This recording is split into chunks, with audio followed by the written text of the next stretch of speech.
comment utiliser Microsoft Planet efficacement. Bonjour à tous et re-bienvenue. Dans la vidéo d'aujourd'hui, je vais vous montrer comment utiliser Microsoft Planet. Microsoft Planet est un outil simple, tout en un et riche en fonctionnalités, qui vous permet de rester sur la bonne voie et d'accomplir davantage. C'est particulièrement utile si vous utilisez déjà l'écosystème Microsoft et que vous voulez un planificateur simple à utiliser. Alors, sans plus attendre, allons-y grec. Pour accéder à Microsoft Planet, ouvrez votre compte Microsoft 365, puis cliquez sur Applications en haut à gauche. Une fois que c'est fait, cliquez sur Planet ici, et cela ouvrira Microsoft Planet dans une fenêtre séparée. Un point que beaucoup de gens ne réalisent pas, c'est que vous pouvez aussi accéder au même Planet dans Teams. Donc, avec le même compte Microsoft, ouvrez Teams, d'accord? Ensuite, une fois dans Teams, vous verrez à gauche l'icône Planet. Si vous ne l'avez pas, vous pouvez cliquer sur Applications et ajouter Planet. Vous pouvez donc accéder au même Planet depuis la section Teams. Ce ne sera pas un Planet différent. C'est le même Planet sur votre compte, accessible de deux manières. Une fois que nous avons accédé à notre Planet, voici à quoi cela ressemble. Vous verrez 3 sections différentes, une section pour vos tâches en cours, une section pour vos plans et une section ma journée. Dans Planet, vous verrez en bas à gauche un bouton pour commencer à créer un nouveau plan. Dans Planet, vous avez des plans et des portefeuilles. Les portefeuilles sont différents et ne sont disponibles que dans une version premium de Microsoft 365. Vous pouvez cliquer sur Plan et choisir le type de plan que vous créez. Vous pouvez commencer avec un de leurs modèles, accueil employé, plan d'affaires, gestion de projet, plan simple, développement logiciel et bien plus. Et vos plans Planet ne doivent pas être réservés à vous. Vous pouvez créer des plans pour toute votre équipe et les partager avec elle. Je vais donc créer un plan de gestion de projet, puis cliquer sur Utiliser le modèle. Ensuite, je clique sur Créer, et notre nouveau plan est maintenant créé. Une fois votre plan créé, vous pouvez aussi l'épingler à gauche. Vous verrez une vue grille par défaut, mais je préfère la vue tableau, car elle me donne une vue plus visuelle de tous mes éléments. Ensuite, on voit qu'il y a aussi un graphique, ainsi que l'outil de planification. Je peux revenir à la vue tableau, et vous pouvez voir différents statuts sous lesquels nos tâches ont été filtrées. Dont initier, planifier, exécuter, suivre, clôturer. Je peux donc catégoriser davantage mes tâches dans Planet et ajouter différents compartiments pour les gérer. Ce sont des données par défaut ajoutées à notre projet, par exemple pour identifier les buts et objectifs et développer des stratégies et des plans. Maintenant, je vais vous montrer comment créer, par défaut, un espace Planet avec ce type de mise en page. Je vais donc désépingler ceci, puis nous allons créer un nouveau plan, un plan basique, et je vais l'appeler Air Marketing. Disons que c'est mon Air Market, puis je clique sur Créer. Après avoir créé un nouveau plan, vous verrez aussi de vue grille, tableau, outils de planning et graphique à l'écran. Ensuite, allez dans la section tableau, et vous pouvez modifier les noms des compartiments. Je vais donc ajouter des noms de compartiments en fonction des statuts de mon activité. Disons que ce premier compartiment correspond aux idées ou aux tâches de mon projet.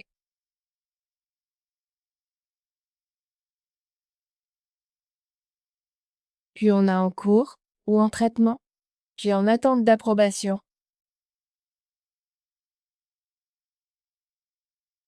Ensuite, on a approuvé et un autre compartiment sera rejeté, comme ceci. Une fois ce petit système mis en place, je peux cliquer sur Ajouter une tâche et saisir un nom de tâche. Par exemple, une tâche pourrait être de concevoir un visuel pour des publicités numériques statiques. Comme ceci. Maintenant, si je clique sur une tâche, je peux renseigner beaucoup plus de détails. Par exemple, je peux l'assigner à une personne dans ce Planet. Ensuite, je peux ajouter des étiquettes. Vous verrez qu'il y a des couleurs, mais vous pouvez définir les étiquettes en fonction du type de tâche et du regroupement que vous avez. Vous avez déjà des options comme en cours, récurrent et prioritaire. Vous pouvez donc ajouter des étiquettes selon le type de tâche. Par exemple, ça peut être pour mon équipe graphisme, ou mon équipe animation, ou l'équipe marketing, peu importe. Si c'est une tâche liée au marketing, je peux utiliser une couleur dédiée, Puis, pour les opérations, je peux vouloir des étiquettes jaunes pour les tâches liées à la finance et des étiquettes bleues, comme ceci. Je clique ici et j'ajoute un libellé. Le meilleur avec Planet, c'est la possibilité d'ajouter plusieurs étiquettes. Disons que cela concerne à la fois le marketing et les opérations. Je peux donc l'étiqueter dans les deux. Ensuite, juste en dessous, vous pouvez choisir la progression et la priorité ici. La priorité est moyenne. Et je peux choisir une date de début, disons que ça doit commencer demain et être terminé le 21. Ensuite, je peux choisir s'il s'agit d'une tâche récurrente ou non, par exemple, une répétition quotidienne, hebdomadaire, mensuelle, annuelle ou avec un intervalle personnalisé. Vous pouvez aussi ajouter des notes à une tâche et ajouter une checklist. Par exemple, pour un visuel de nos publicités digitales, on veut choisir une palette de couleurs, disons, puis définir une option de branding comme ceci. Quelles que soient les sous-tâches de votre tâche principale, vous pouvez les ajouter. Vous pouvez choisir de l'afficher sur la carte ou non, c'est selon vos préférences, et vous pouvez aussi ajouter des pièces jointes. Une fois terminée, votre tâche commencera à ressembler à ceci. Maintenant, à mesure que la tâche avance, vous pouvez la mettre à jour comme ceci. Toutefois, si vous voulez utiliser l'option par défaut, vous pouvez choisir la progression ici, et une fois la tâche terminée, elle sera classée dans les tâches terminées. Vous pourriez alors vous dire, pourquoi est-ce que j'ajouterais des statuts comme ça? Cela dépend vraiment de votre façon de travailler. Pour certaines personnes, le fait de n'ajouter que ces compartiments, étiquetés selon le type de tâche, ne sera pas très utile, car elles veulent une organisation plus visuelle en revanche. Pour d'autres, ça peut fonctionner, car l'onglet des tâches terminées est en dessous, et si vous avez des centaines de tâches ici, l'onglet des tâches terminées se retrouvera tout en bas. Donc, tout dépend de la façon dont vous souhaitez marquer ce qui reste à faire. Ensuite, vous pouvez cliquer sur déplacer la tâche et la déplacer vers un autre compartiment. Et elle sera aussi classée dans les tâches terminées. Maintenant, si nous cliquons sur Planning, vous verrez que la tâche sera planifiée comme ceci. Et vous pouvez voir toutes vos tâches non planifiées à droite, puis simplement les glisser-déposer. Si vous n'avez pas encore défini de date, vous pouvez les glisser-déposer et choisir quand les éléments doivent être terminés et ce qui est en cours. Ensuite, vous pouvez aussi tout afficher en vue grise pour une vue de travail plus large. Vous verrez aussi des graphiques et pourrez y ajouter des filtres. Regroupez-les par date, assigner, progression, étiquette, bucket, etc. selon vos besoins. Pour ajouter des personnes à planer, si c'est un projet d'équipe, je clique sur Partager.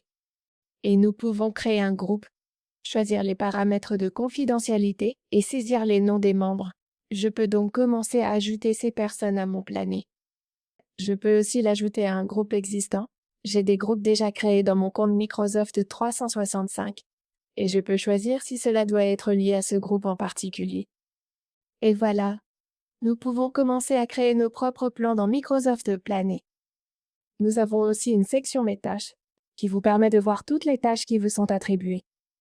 Vous pouvez aussi filtrer toutes les tâches privées, celles qui vous sont attribuées, ainsi que les emails marqués d'un indicateur. Vos emails Outlook peuvent donc aussi être gérés depuis ici.